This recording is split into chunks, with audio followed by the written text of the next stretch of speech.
অন্তর্বর্তীকালীন সরকারের কিছু কিছু সিদ্ধান্ত এবং কিছু কিছু কাজ নিঃসন্দেহে আওয়ামী লীগের জন্য দায় মুক্তির একটা সুযোগ তৈরি করছে।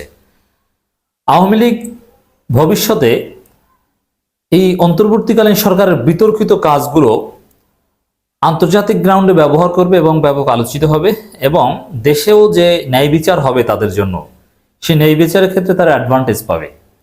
এগুলো ব্যবহার করে তারা বড় সুবিধা নেবে। এজন্য অন্তর্বর্তীকালীন সরকারের অধীনে কিছু কিছু কার্যক্রমের আমরা তীব্র নিন্দা প্রতিবাদ জানিয়ে রাখতে চাই এবং অনতিবিলম্বে এগুলোর সমাধান আমরা চাই।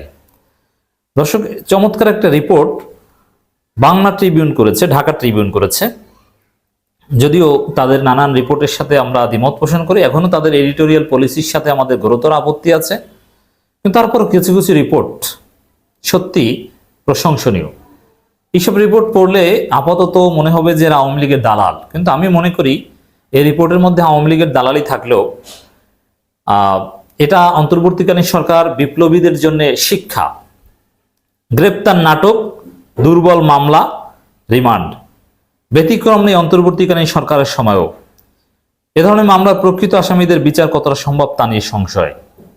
আমি যদি একটু সাম আপ করি, প্রথমে দেখেন, সালমান এফ রহমান হাসিনার সাথে পালিয়েছিল হেলিকপ্টারে। ভারত হয়তোবা তাকে পুশব্যাক করেছে বা তুলে দিয়েছে বাংলাদেশের আইন শৃঙ্খলা রক্ষাকারী বাহিনীর কাছে কিংবা সেনাবাহিনীর কাছে। পরবর্তীতে তাকে গ্রেপ্তার দেখানো হয়েছে সদরঘাট থেকে, এবং আমরা জানতে পেরেছি সালমান এফ রহমানকে আটক করার বা গ্রেপ্তার দেখানো 2 দিন আগেই যে তাকে ধরা হয়েছে। এর মানে এই যে গ্রেপ্তার নাটক, তো এই নাটক কেন করবে অন্তর্বর্তীকালীন সরকার? এই নাটক তো আওয়ামী লীগ করতো না। কোনো নাটক, কোনো মিথ্যা, কোনো প্রতারণা আমরা দেখতে চাই না। আমরা 100% সত্য ঘটনা দেখতে চাই, আমরা ন্যায় বিচার দেখতে চাই। এই গ্রেপ্তার নাটক, জঙ্গি নাটক এগুলো করতে হাসিনা। এক মুহূর্ত আমরা এই ধরনের নাটক দেখতে চাই না, বন্ধ করতে হবে। এরকম আরো নাটকের সম্ভাবনা আছে বলে আমরা আলোচনা করছি। যেমন আওয়ামী লীগের কেন্দ্রীয় গুরুত্বপূর্ণ সব নেতারা সেনাবাহিনীর হেফাজতে, প্রায় 700-র কাছাকাছি।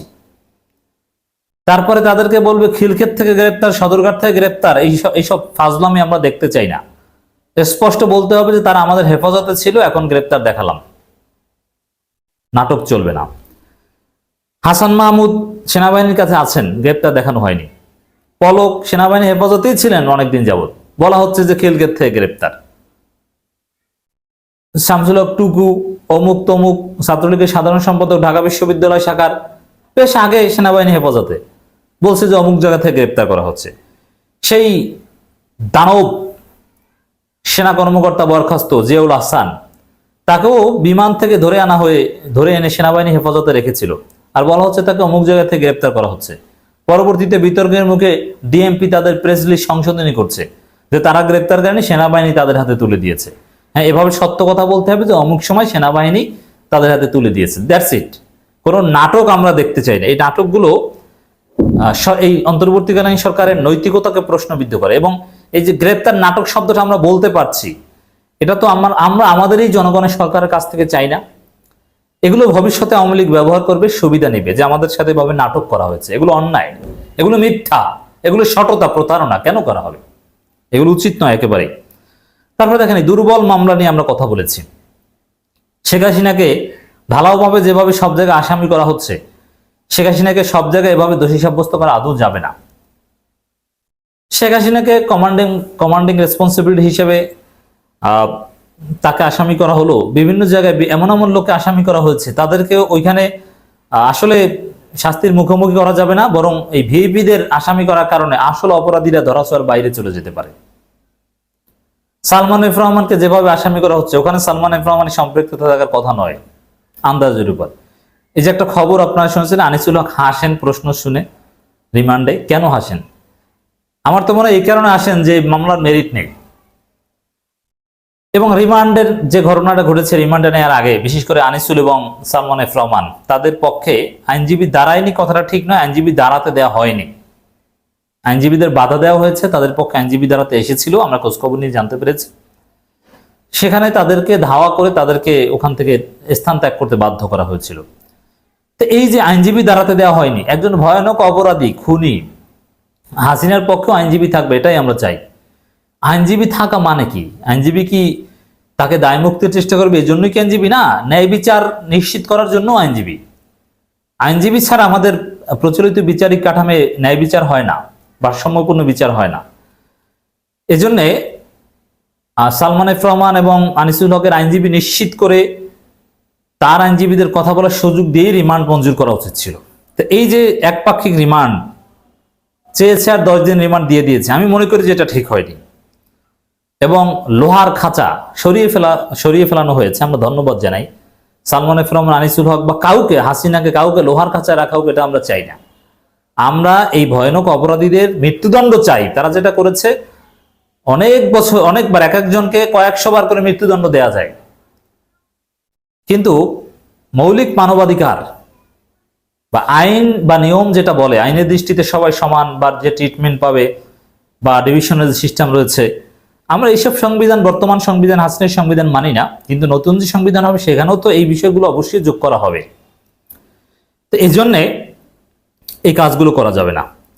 এগুলো, এইসব নাটকগুলো, এই ধরনের অন্যায়গুলো, লোহার খাঁচা, এগুলো রিমান্ড এবং উপরের নির্দেশে রিমান্ড, আসলে স্বাধীনভাবে বিচারকের চিন্তা করতে না পারা, চাপে রায় দিয়ে দেওয়া, এই বিষয়গুলো ছিল হাসিনা আমলের চিত্র। হাসিনা আমলের চিত্র এখন থাকবে, এটা আমরা চাই না। এটা কোনো না কোনোভাবে আওয়ামী লীগকে অ্যাডভান্টেজ দেয়। আনিসুল হক এমনি এমনি হাসেন না, আনিসুল হকের হাসি আমাদেরকে চিন্তিত করে। শেখ হাসিনার সরকার পতনের পর গত কয়েকদিনে আওয়ামী লীগ আমলের একাধিক মন্ত্রী, এমপি, প্রভাবশালী নেতা গ্রেপ্তারের পর রিমান্ডে নেওয়া হয়েছে। তাদের বিরুদ্ধে রয়েছে একাধিক মামলা। এসব মামলা এজাহার ও আদালতে দেয়া পুলিশের প্রতিবেদন বিশ্লেষণ করে দেখা গেছে, বিগত সরকারের সময়ে ঠিক যেভাবে মামলা, গ্রেপ্তার বা রিমান্ডে নেওয়া হয়েছে তার ব্যতিক্রম নেই অন্তর্বর্তীকালীন সরকারের সময়ও। হ্যাঁ, মানুষের ক্ষোভ আছে, ক্ষোভে তাদেরকে ডিম মারবে, তাদের গায়ে ঝাড়ু মারবে, জুতা ছুঁড়ে মারবে, যেমন হাসিনা বাংলাদেশে ফিরিয়ে আনা হলে এরকম ঘটবে। এইসব ক্ষোভ দমন করা যাবে না, কিন্তু আইনি যে অধিকার, সে আইনি অধিকারটা তো নিশ্চিত করতে হবে, যেটা রাষ্ট্রের হাতে, যেটা জনগণের হাতে নয়। ডিম মারে জনগণ, উত্তেজিত জনতা, সেটা করুক। কিন্তু লোহার খাঁচায় নেওয়া এটা জনগণের সিদ্ধান্ত নয়, এটা কর্তৃপক্ষের সিদ্ধান্ত। অতএব কর্তৃপক্ষের এই সিদ্ধান্তের প্রতিবাদ আমরা জানাচ্ছি। এই জন্য মামলায় প্রকৃত আসামিদের বিচার কতটা সম্ভব আর আইনের ফাঁক দিয়ে বিচারের বেরিয়ে যাওয়ার সুযোগ আছে কিনা তা নিয়ে প্রশ্ন উঠছে। এ বিষয়ে সুপ্রিম কোর্টের আইনজীবী ব্যারিস্টার জ্যোতির্ময় বড়ুয়া ডয়েচে ভেলেকে বলেন, বর্তমান প্রক্রিয়া দেখে আমার মনে হচ্ছে তারা আগের সরকারের প্রক্রিয়া ফলো করছে এবং যারা গ্রেপ্তার হচ্ছেন তারা তাদের নিজস্ব প্রেসক্রিপশনে গ্রেপ্তার হচ্ছেন কিনা তা নিয়েও আমাদের সন্দেহ আছে। এই পয়েন্টটা কিন্তু খুবই খুবই ডেঞ্জারাস।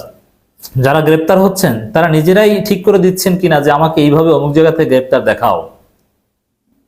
চিন্তা করেছেন কি চলছে? এর মানে এই অন্তর্বর্তীকালীন সরকার আওয়ামী রাহু থেকে এখনো বের হতে পারেনি।